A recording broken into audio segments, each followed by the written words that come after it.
Hello. Let's discuss 1939, an important year in the war for a handful of reasons. I'm going to talk about a couple battles that are kind of marginalized in most discussion of World War II. Each was important uh, in their own way. And then, of course, we'll talk about Poland. So I want to start with the Mongolian War, which is known as the Forgotten Soviet-Japanese War of 1939. From May through September of 39, the Soviet Union and Japan fought an undeclared war on the Manchurian and Mongolian frontier. Suji Masanobu, sorry if I butchered that, was the ringleader of a clique in Japan's Kwantung Army, which occupied Manchuria. And it was Masanobu versus Georgy Zhukov. Now, Zhukov is an important player in the war. I would say he is one of the top 5 most important people as far as earning Allied victory. And part of that stems from this particular battle. Now, Japan had bombed consistently into Mongolian territory. By August, Stalin was beginning to work with Hitler on the Non-Aggression Pact. As this came closer to being a reality, Stalin unleashed Zhukov and his methods, which would be, again, important later in the war. A combined arms assault with massed infantry and artillery that fixed the enemy on the central front, while powerful armored formations enveloped the enemy's flanks, encircled, and ultimately crushed them in a battle of annihilation. Over 75% of Japan's ground forces at the front were killed in combat. Japan is humiliated, they're isolated, and particularly after the pact is finalized. Now, there are, of course, larger undertones. The Russo-Japanese War of 1905, which was step 1 in bringing down the Tsar in Russia, which, of course, was part of the larger revolutionary movement that led to 2 revolutions in 1917, including the Bolshevik Revolution, which would, of course, ignite the Soviet Union, or create what we know as the Soviet Union. The Russians were humiliated by that. They had been seeking vengeance on Japan ever since. For Japan, that victory provided them a sense of legitimacy in the West, and you know that from watching the Greater East Asia Co-Prosperity Sphere video. The victory in the Russo-Japanese War was a huge step for the Japanese Empire. So again, Stalin remembers this. He wants to get back at them. And as we get to, again, the Non-Aggression Pact, which is finalized at this time, what did that mean? It meant that the Soviet military did not need to worry about war in the West. They only needed to focus on the East. Now, again, that pact is a little bit complex. We're going to get to another part of it, but you're familiar with the fact that this is signed August 23rd, 1939, this non-aggression pact. It eliminated, again, the Eastern Front possibility. Stalin didn't trust the West. He was concerned with the East. And with this Molotov-Ribbentrop non-aggression pact, the 2 countries, Germany and the Soviet Union, agreed to take no military action against each other for 10 years. Spoiler alert, that doesn't come to fruition. Another major part of this pact, which was secret at the time, was the protocol that would divide Poland.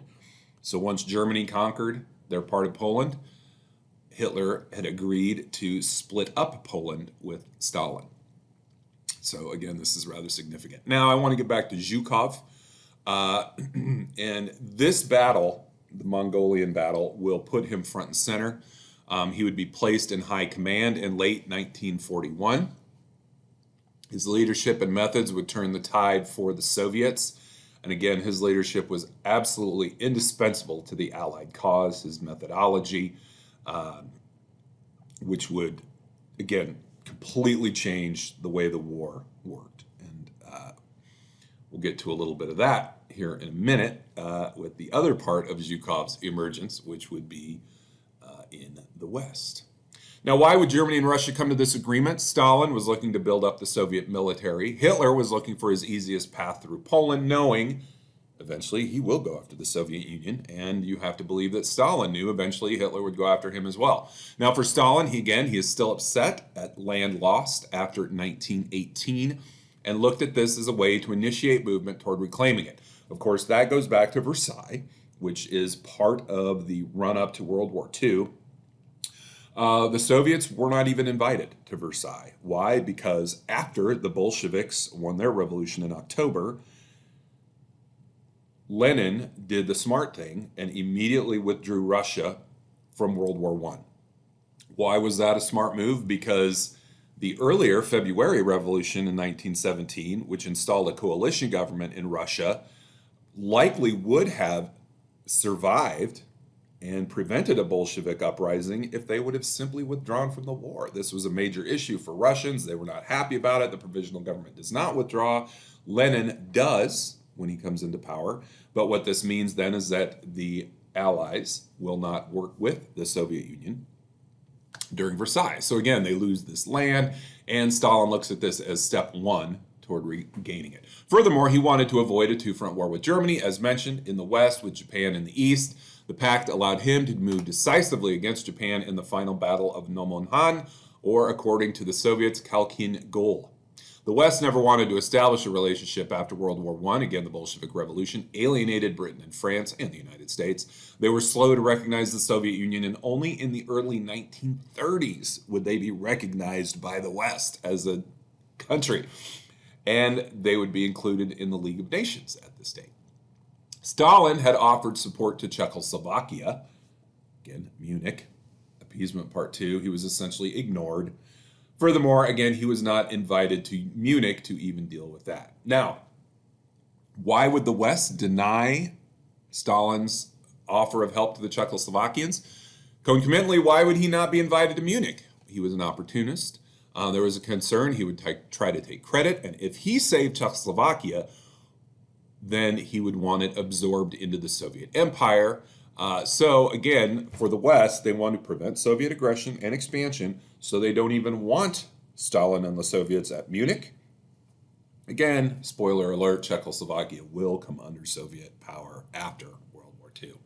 Furthermore, Stalin agreed because he believed that when Hitler invaded Poland, the French and British would declare war on Germany, thus, first, delaying any Hitler invasion into the Soviet Union, and second, more hopefully, the British and French would defeat Germany and end the problem so Stalin wouldn't have to worry about it. But after the pact, Poland begins to mobilize.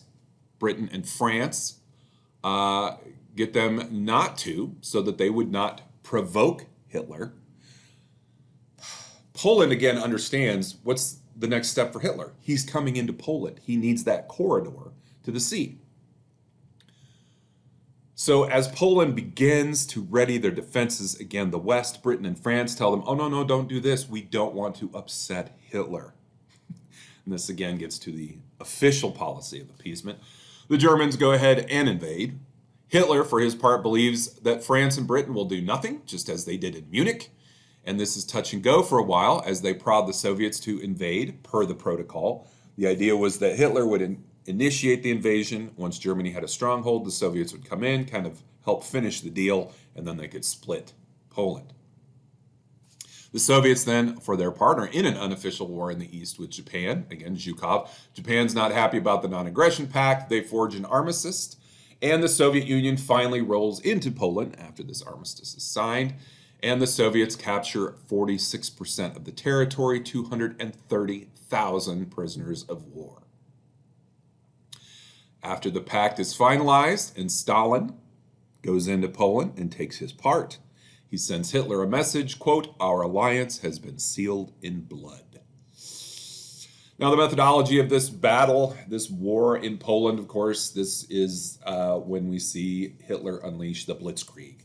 A lightning war, it relied on speed and surprise. It needed military force based around light tank units supported by planes and infantry.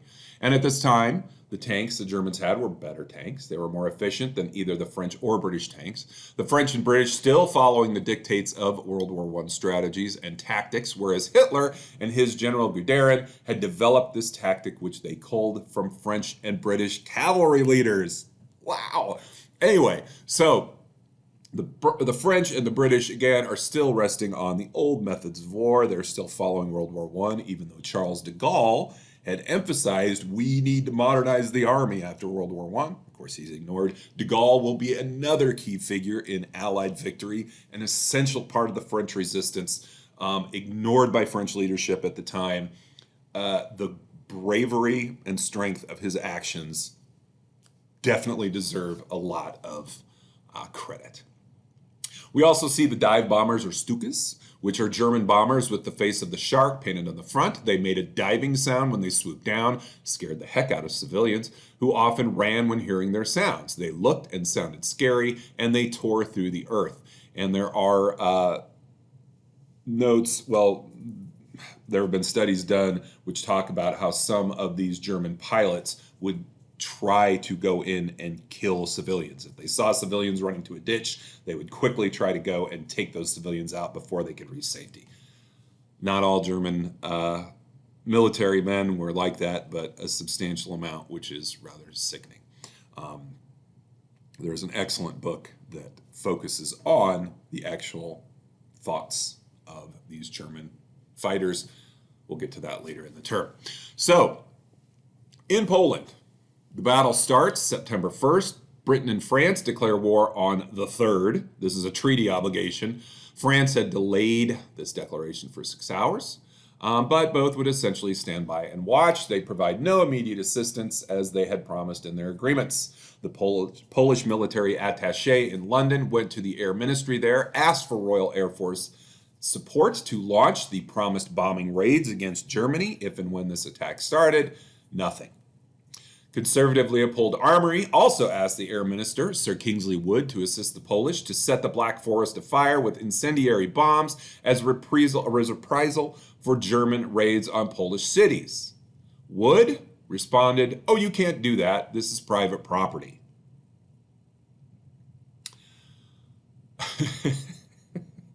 The thought of an individual in government watching one country attack another, but not want to go after that original country because of private property, this reeks of weakness, of course, and Hitler will absolutely just take advantage of this. I mean, this just gets him all excited, right?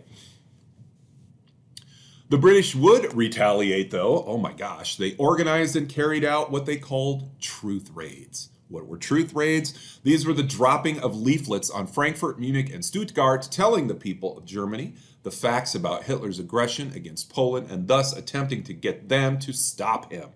According to Wood, this caused the German authorities, quote, great irritation. Oh, I'm sure that they were really worried about pamphlets being dropped. Kind of like hashtag democracy or hashtag diplomacy. I mean, it doesn't do any good. So they dropped these pamphlets. First of all, the German people are lock, stock behind Hitler. Second of all, even if they weren't, they couldn't just take him out. This isn't like a real democracy or anything. And if anybody actually formulates a plan to take him out, Hitler will find out, that person will be murdered. So again, these pamphlets, these leaflets are just kind of ridiculous. The French did launch a limited offensive raid in Saar and Palatinate. Again, I apologize if I butchered those, and they occupied some 100 square miles of German territory, but this was minor, and within a few months, the Germans had retaken the land. Over the course of 36 days, the Poles did substantial damage to military hardware. The Wehrmacht lost 10,572, 5,000 were missing, 30,000 were wounded. The Poles had 200,000 killed, but the Poles destroyed 582 planes and 674 tanks, which was over 1/4 of all panzer forces engaged. The Poles fought valiantly. The German army expended nearly 80% of its ammunition supplies. These losses could not be easily replaced by 1940. In the meantime, this isolates the West against Hitler. Hitler claims no interest in France or Britain, only British colonies formerly held by Germany. Sure, why not believe him? And of course, you have French and British passivity. Germans would send their entire panzer force into Poland. They used most of the Luftwaffe. Only the weakest army divisions were left behind. For some, this was considered a missed opportunity. Gamelin had 100 units at his disposal and could have rushed to the Rhine, as the German generals had feared, but he didn't. The Royal Air Force had plans to take out key points in Germany and could have gone in unmolested because the Germans were busy in Poland with all of their strongest forces, but they postponed the plan. Many still hoped for a diplomatic end to things. They did not want to return to World War I and what happened there. This is an early turning point, again, continuing this policy of appeasement for the most part. The fact that Gamelin did not take his 100 units and go to the Rhine to force the Germans to face the French, kind of ridiculous. With Poland out of the way, the independence of Baltic states was tenuous at best. The Soviet Union takes advantage, essentially threatening war if the countries did not sign a non-aggression pact and allow for Soviet military bases in their countries. Poles, there is political repression in Poland, of course. Concentration camps sprout up. There are arrests of those who are considered undesirables. We know who those were. And of course, the educated class. Because if you take away the people who might be able to mount a defense, then you're going to have a stronger offense, right? Finally, in September, Britain and France do declare war on Germany, again, following the invasion. After the Molotov-von Ribbentrop non-aggression pact and the defeat of Poland, Poland is carved into two per the pact. This is about more than Poland, though, as Hitler begins to round up, persecute, and eventually exterminate the Jews and the educated class of Poland. Stalin is conducting his own form of social engineering. He began mass arrests of those politically unreliable elements, deporting them to distant parts of what would later be called the Gulag Archipelago. The Soviet Union benefited from more than just taking eastern Poland, though. This also gave them a path to the Baltic states. So you can kind of see the larger issues at play here. With Poland out of the way, again, the independence of the Baltic states, tenuous at best. The Soviets do take advantage. And Stalin begins to bully his way into Estonia, Latvia, and Lithuania, forcing them to sign non-aggression pacts and allowing for military bases in their territory or face his wrath. You do not want to face Stalin's wrath. First came Estonia, accused of threatening the security of the Soviet Union by allowing the Polish submarine Eagle to escape from Tallinn.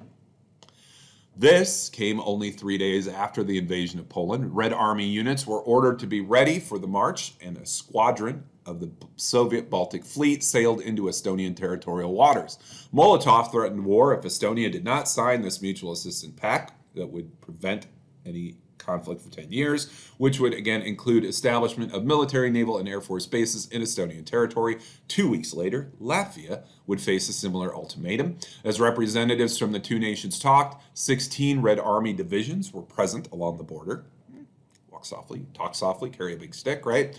Lithuania would come next, but they were given more of a carrot as the Soviets offered them the city of Vilnius, which was traditionally considered part of Lithuania, but was officially part of Poland at this time.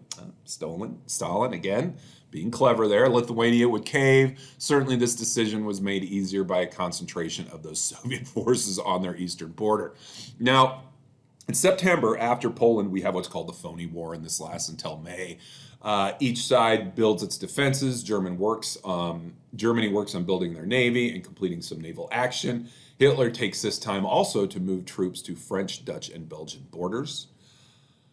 The British and French will seek an economic victory versus via an economic blockade. They had more raw materials, more gold reserves, but Germany used huge coal reserves to make up for this deficiency in other areas. For example, they made synthetic gasoline from coal. The conquest of the Balkans would help, as did trade agreements with Spain and Sweden. Sweden is such a disappointment, considered a neutral country, and we're going to talk about that here when we get to the Winter War. So you have this phony war where no country is really fighting another.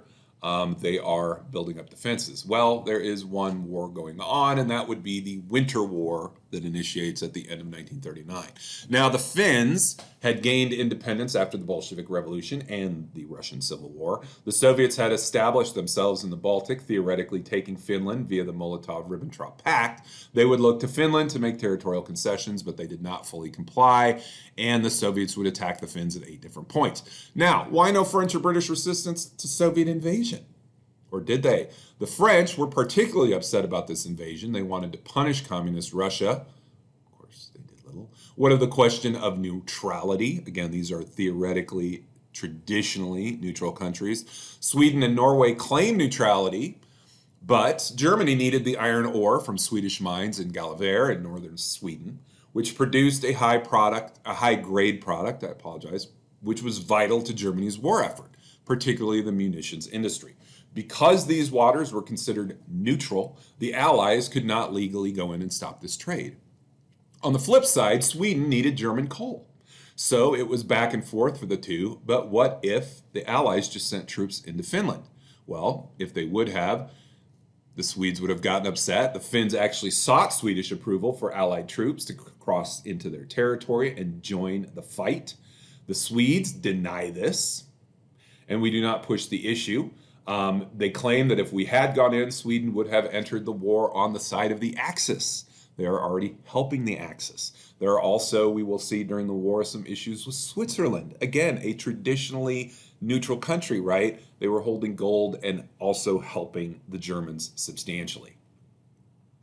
Now, notably, how did the Germans pay for this iron ore they got from Sweden? Often it was from gold that was looted from Jews or other groups and that was ultimately held in Switzerland. But they knew that this trade must be stopped. They came up with a plan. If troops were sent to help the Finns, this would provide a pretext for stopping the flow of Swedish ore to Germany. So Churchill came up with a plan to land troops at Narvik and then proceed across northern Norway to Sweden to seize the mines. Other Allied leaders wanted the consent of Sweden and Norway, and of course, neither provided it. The Finns were offered aid by Paris and London and requested the right of passage of Allied troops across Sweden's territory as volunteers. The Swedish cabinet, again, denies them and warns that if Allied troops attempt such a passage, not a single rail or highway would be left undestroyed. Again, Sweden is quite disappointing. They knew they were abetting the Soviets with this. In this war, they were also abetting the Germans. And ultimately, again, they saw the Prussian military machine, what it had done, so they kept feeding it and denying assistance to the Finns. Again, they would seal their fate. On November 30th, the Winter War begins. The Soviets invade Finland. The Soviet Union by now is out of the League of Nations. The Finns would encircle their enemies in the wastelands of the forest there, leaving Soviet troops disoriented and confused. The Soviets did not fight well. They brought 1 million to only 175,000 Finns who fought. One person who witnessed it said, quote, "It was similar to a performance by a badly directed orchestra." Now, there are some Finnish gains during this war. They would fight valiantly and inflict substantial damage, but after the Soviet Union begins to defeat them due to attrition, remember that word as we get later in the war, the government realizes it cannot allow their people to continue to be slaughtered. The small population of a nation like Finland could not handle it. A peace treaty is signed on March 12th, 1940. The Finns negotiate with the Soviets. The Soviets strengthen their position in the Baltic and improve their defense of Leningrad, which is also important when you get to post-World War II and the Cold War. Wojtek Masny, a legendary Soviet historian, talks about the Russian traditional need of defense, of a barrier between the East and the West. That is part of what dictates later Soviet aggression. But even at this time, you can see by securing Finland, they can defend Leningrad much better. Now, French and British troops were set to go there. They did not, again, because the Finns initially sought peace first.